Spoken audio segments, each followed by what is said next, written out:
Hey y'all, it's Coach Rachel, and today I'm going to take you through a straightforward workout that you can do at home with minimal equipment. Today it is very rainy in New York, and I really wanted to go to the gym, but I didn't really want to get soaked doing it. And I realized that, it's winter time, so even if you're not dealing with rain, you might be dealing with some really cold weather or snow, or, just maybe tired from the shorter days. So I feel like with winter, we just need to have more tools in our arsenal, so we can adapt on the fly, aka work out at home when we need to. So that's what we're gonna do today. So this is the first circuit of 2. If you haven't already warmed up, stop the video, go to my IGTV, find the warm-up video, and do that first. I'm looking at you, so I'm gonna know if you didn't warm up first, okay? Warm up first, it's gonna wait for you. This is circuit A. You're gonna need a band, preferably 2, if you happen to have 2. I'm gonna be using a red skinny band.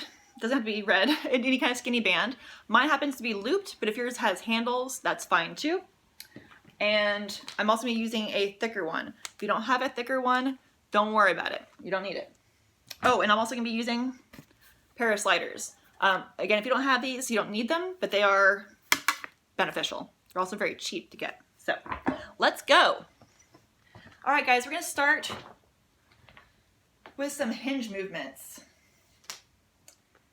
Moving through the hips. So if you happen to have a bigger looped band, what you're gonna do is you're gonna stand on the band, and then you're gonna dive low to get the band over your shoulders. Then you're standing nice and tall. All right, so your feet should be directly below your hips.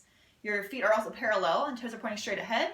You're holding onto the band like suspenders just so that it doesn't go flying or anything like that. And then what you're gonna do is you're gonna reach your booty all the way back. You're gonna touch the wall behind you, slightly bend the knees, and then stand up.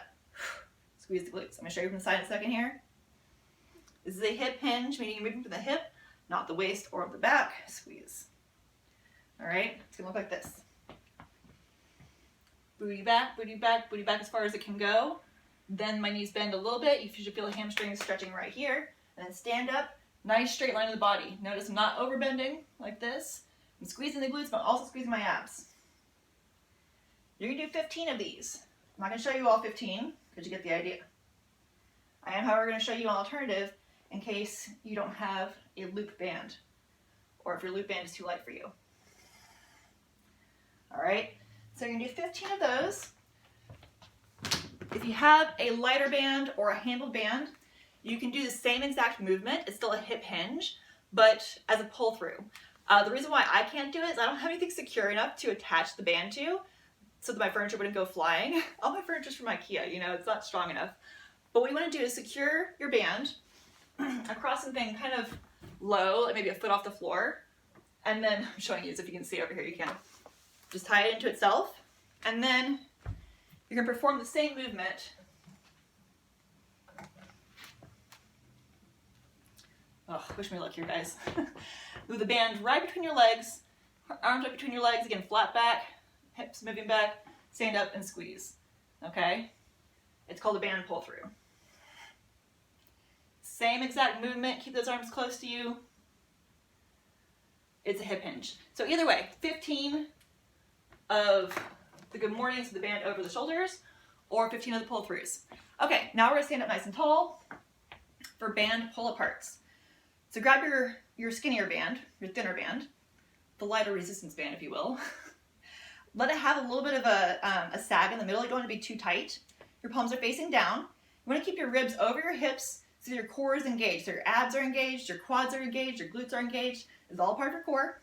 As you pull the band apart and down a little bit, okay? Let your shoulder blades pull apart and squeeze together at the back, and then back down. Notice my elbows are straight, my arms are straight, and my wrists are straight. The wrists are not bending. It's very common. Now I didn't mention this, actually you're gonna pause in the back, squeeze, pause, and then come back forward. Again, 15 here, which this can get tough. Okay, notice my torso is not moving much. It's all about the shoulder blades. Show you from the back as well. Squeeze them back, and then let them move forward. Squeeze back, and then move forward. Okay, 15 band pull aparts with a pause. How long you pause is going to depend on your fitness level. So, you know, do it so it's a challenge. That last 15th rep should be pretty darn hard. So keep that in mind. All right, now we're gonna move into some slider mountain climbers. So grab your sliders if you got them.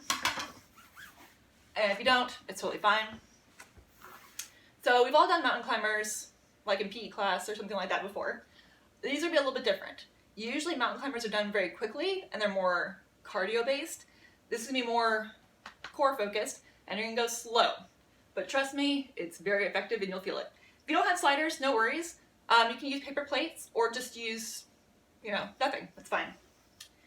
All right, so we're going to get into a plank position. So palms are below your shoulders, your arms are straight, palms are gripping the ground, and then bring your feet back about shoulder width or so, flex through your feet, and your entire body is in a nice straight line. So we're not doing anything like this, nor are we doing anything like this, okay? Straight line. Everything is squeezing, literally everything. Bring your right knee in towards your abs, and then back. Not towards your abs, sorry, towards your chest. You get it. Now your hips should not be moving side to side or up and down as you do so. Really nothing should be moving. It's a static plank with some dynamic movement thrown in for challenge. Okay, you can get 10 of these on each leg. Making sure that you're breathing. Again, slow, steady, and still is the name of the game for these. 10 on each side, 10 on each leg. All right, squat jump is next. If you can't jump, or if you live in an apartment like I do, and you're concerned about noise for your neighbors, you can step in air squats. That's totally fine. But I would challenge you to maybe try jumping and landing softly enough that you're not going to bother your neighbors. That's the way it should be done. Let's see if I can succeed myself. So, take a squat stance with your feet, which is different for each person, but is roughly shoulder width apart with a slight turn out of the toes. Bring your hips down. Make sure I'm going to hit my counter here.